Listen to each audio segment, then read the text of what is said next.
Poutine est isolé, les gars, vraiment, ouais. Very profound, and I will Merci, say Monsieur le that Président. I believe we had a very productive meeting. Je pense que There nous were avons many, une many réunion points that we extrêmement fructueuse. agreed on. Most Nous of sommes them, I would convenus say, de nombre de couple of points. big ones J'en citerai that we quelques-unes. haven't quite got there, but we've Il y a des made grands sujets sur lesquels nous n'avons pas encore résolu les questions, mais nous avons bien progressé. Il n'y a pas d'accord tant qu'il n'y a pas d'accord. Je m'en tiendrai avec l'OTAN dans quelques temps. J'appellerai les personnes importantes, le président Zelensky, je l'informerai de la réunion d'aujourd'hui, et il leur reviendra de voir avec Marco et avec Steve et avec ces personnes extraordinaires de mon gouvernement qui sont ici aujourd'hui, avec Scott, John, Ratcliffe. Merci d'être là. Alors ça fait depuis 2022 qu'on nous rabâche que Vladimir Poutine est isolé du monde entier. Un isolement un peu bizarre, hein. Il se pointe aux États-Unis sur un tapis rouge, reçu en grande pompe par le président américain qui le fait même monter dans sa voiture. Drôle d'isolement quand tu es reçu par les États-Unis quand même.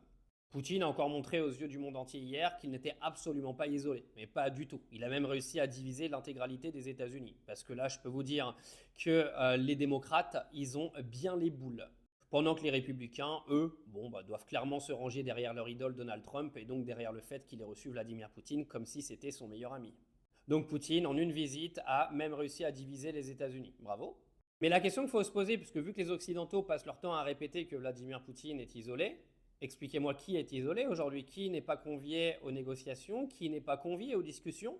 C'est Volodymyr Zelensky et c'est l'Union européenne. Donc dites-moi qui est isolé aujourd'hui, mais je ne suis pas sûr que ce soit du côté de la Sibérie.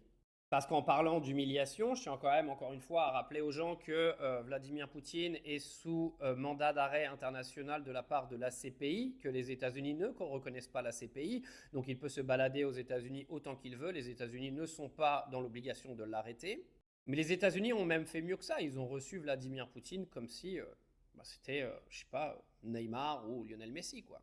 C'était quoi à la base toutes les sanctions économiques qui ont été prises par les États-Unis? C'était censé faire en sorte que les Russes viennent à la table des négociations, soient au plus mal pour pouvoir négocier de façon en étant dans une position de faiblesse.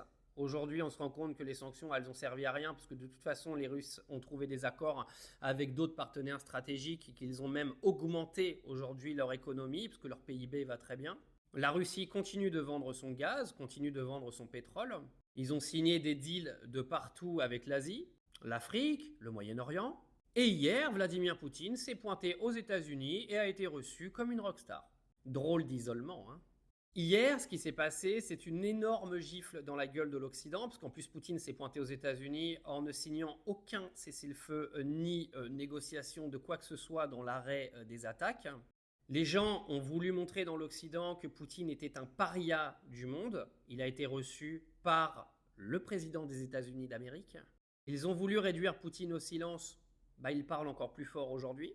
La vérité dans tout ça, c'est que Poutine n'est absolument pas isolé, mais qu'aujourd'hui, ce sont les pays de l'Occident hors États-Unis qui se sont isolés. Et ils se font ridiculiser aux yeux du monde entier.